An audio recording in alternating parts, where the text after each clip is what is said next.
Oh my, the level of sheer denial is officially off the charts. People absolutely lost their minds trying to defend the Mustang GTD yesterday after it was dethroned as the fastest ever American production car around the Nürburgring. In case you missed it, the Corvette ZR1X ate the GTD's lunch without even putting a professional driver behind the wheel. Yes, really. And I'm not exaggerating when I say that the comment section was flooded with one of the most collectively emotional outbursts I've seen on any piece of content I've ever posted in my decade plus of doing this. So today, we're going to dig into some of the worst takeaways because for some reason, people reached deep into their bag of mental gymnastics to cope with their favorite car losing the top spot. And honestly, we need to do better. So I'm here to get some of these awful takes straight. And I say this as someone who actually really likes the GTD and what Ford's doing with it. Also, Ford's CEO has already responded to the new record with big news, and we'll get into that in just a minute. Oh yeah,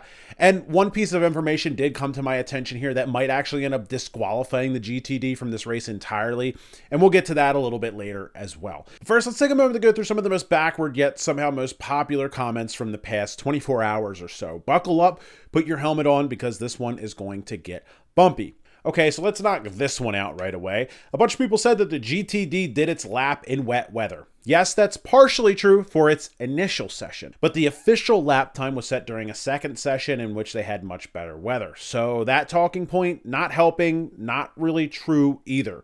Moving on, the first big claim I saw repeated over and over was that Chevy's engineer that drove the ZR1X is actually a pro driver. So one of the big selling points of this record is that it was done without the help of a professional, but people were desperate to claim that the ZR1X had a pro driver behind the wheel, even though factually it did not. It just didn't. This isn't my opinion. This is a black and white fact, but a certain contingent of people were clinging to this point like their lives depended on it. In reality, the car was driven by GM engineer Drew Cattell, who has been talked about more in the last 24 hours than he probably ever expected. Commenters have fanatically been digging into his past, looking for that gotcha moment, citing that he did some SCCA stuff and raced karts when he was younger.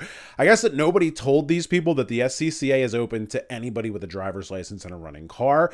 Yes, I did look into it. Drew was a little bit competitive in SCCA racing, and he raced in a Cadillac class. No, this does not by any stretch of the imagination make somebody a professional driver in the real world outside of what you read in a Facebook comment.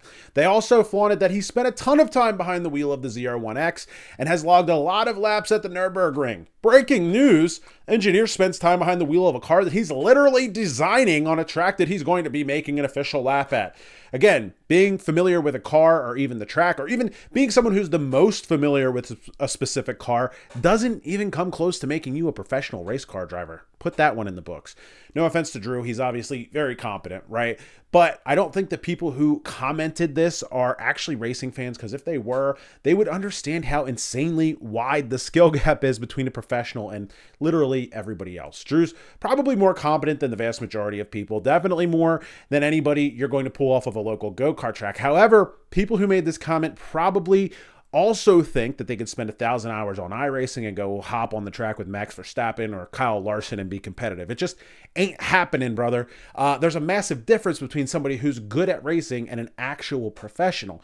And here's the real kicker. I had to dig deep to corroborate anything said in the comments about Drew's racing past. So these people making these claims had to go to the craziest of rabbit holes, presumably out of sheer anger, to try and confirm their bias. Meanwhile, the guy who drove the GTD, he was pretty easy to find. I just Googled him and what came up. Well, he's been a professional driver for almost 30 years. He's got his own website. He's got his own Wikipedia page. It's not even close, guys. And let's just throw all of this information out. Let's say that Drew were a professional driver and everything I just said was suddenly void. It doesn't even really matter. The ZR1X still ended up beating the GTD, so bringing up this argument makes no sense, even if you win it, because why are we nitpicking the driver when the car that you're trying to defend still came up short either way? So moving on to the next comment that I saw repeatedly, people like to say something along the lines of, well, the ZR1X needed 200 more horsepower to barely beat a Mustang.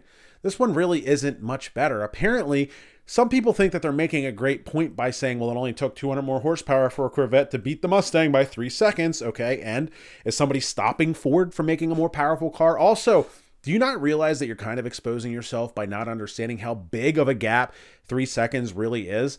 Unless you're going from, an amateur to a professional, you're not going to just find 3 seconds just by going out there and practicing more. Also, what kind of weird do more with less workaround logic is this? Some of the comments went so far into Copesville that they seem to have forgotten that this is not class racing.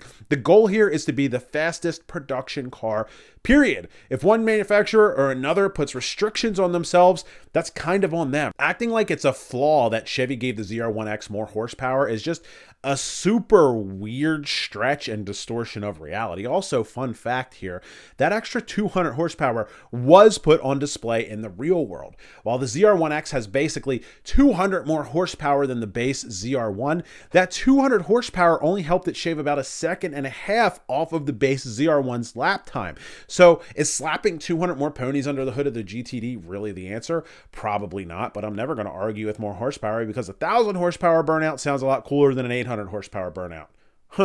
Maybe I am an engineer. Number 3, these just keep getting worse and worse. This one might be my favorite. People like to say something to the effect of, well, it's just a pony car. The mental gymnastics here deserve a gold medal. It's really circular reasoning at its finest. Some people who were ultra offended that the GTD was dethroned were simultaneously trying to dismiss the GTD as a performance car, saying, relax, it's just a pony car, it's just a Mustang. And I really don't even know what to do with that. If you're calling the GTD a pony car, I cannot help you here. This thing is clearly a bona fide race car. It's advertised by Ford themselves as street legal, but just barely. And that's a quote. It was reverse engineered from a GT3 race car with fewer restrictions because the GTD doesn't have to appease to a sanctioning body like the GT3 did. And they threw a ton more power at the GTD, again, because of lack of restrictions. There's suspension hardware where the back seat would normally go. What more do you need to prove that something is a race car? This car is absolutely awesome, though. I'm ecstatic that they built it because as enthusiasts, we need things like this to exist, but don't lie to yourself. Don't pretend it's not a race car that was stretched into something that could be street driven. Just because it has a Mustang badge on it doesn't mean it belongs in the same conversation as a rental spec EcoBoost. It just doesn't. This thing was engineered to push the limits on the track, and it absolutely does just that, which is great, but let's all just be honest about what it is. So now that I got all that all the way, here are the 2 bombshells that go along with this video. After all of this and making sure I had all my ducks in a row with all my information, I actually stumbled upon a fact that I am kind of embarrassed I didn't know in the first place, but now I do, and proves that the GTD should probably be disqualified. But why? Well, the Ford GTD isn't even a production car from Ford, so it shouldn't really be on the production car list in the first place. I was scrolling, and actually Cooper Bugatti brought it up. He was talking about the GTD, and he brought up the fact that it's not even made entirely in a Ford factory. And after learning that, by my standards, I don't think I can call it a production car anymore because while it might start at a Ford factory and kind of get crafted there, it's eventually shipped off to a third party to be upgraded into a final product. It's not built on a Ford assembly line. That's a whole other topic of conversation for a whole way longer video though, and we'll just leave that at that. Here's my closing thoughts and what Ford's CEO had to say about it all. At the end of the day, all I can say is that both of these cars are absolutely incredible. Saying anything else seems just incredibly disingenuous at this point. But the ZR1X, a car that as far as I know was designed and built entirely in-house at Chevrolet, going out there and doing what it did without a pro driver also says a lot. I know that some of these diehards really get their jimmies rustled at the idea that any car that's outside of their favorite brand can do anything good. But trust me when I tell you that you'll feel a lot better if you're a diehard here and you just admit that the ZR1X is still super impressive. And yeah, based on Ford's CEO's recent comments, I fully expect Ford to go back to the ring and try again. The big update here is that he recently commented on the post of Chevy breaking the record and said, congrats to the Corvette team, game on. That's a quote as well. And this means basically that another chapter is coming. But for now, the ball is in Ford's court. Just remember, it's not Chevy's fault Ford didn't add more power. It's not Chevy's fault they ran in the rain, even though that technically wasn't true, I came to find out. And saying that somebody who has some racing experience as a professional is the same as saying the guy who's the MVP of the local rec league can hop straight into the NBA. All I'm saying is let's be honest about where things stand. You could say the GTD is an amazing car and one of the best ever made. I will certainly say that's the case because I truly and firmly believe that. But why are we trying to pretend that this car is a bunch of things that it's just not? And things that didn't happen actually did. It's just super weird political feeling and just a distortion of the truth that's frankly not real. But anyways, I would love to see a rematch. This could turn into something really exciting in the next few months. Just imagine Ford putting together a better lap, then GM actually putting a professional driver behind the wheel, and then we have this sort of back and forth battle that we're going to all love to watch so much. Oh, and there's also speculation that the ZR1X lap actually did happen on a damp track. So there's probably more coming with that as well. But I mean, all of this combined is like the 2025 version of the old school horsepower wars just unfolding in a little bit different of a way. And I absolutely love to see it. But until we get another development here, I just want to stop pretending this wasn't a win for Chevy. Might the almighty GTD end up heading back to the track and claiming that top spot once again? Very much possible, might even be probable. But until that hypothetical becomes a reality, the ZR1X is undisputed as the greatest American performance machine ever built, at least when it comes to the Nürburgring.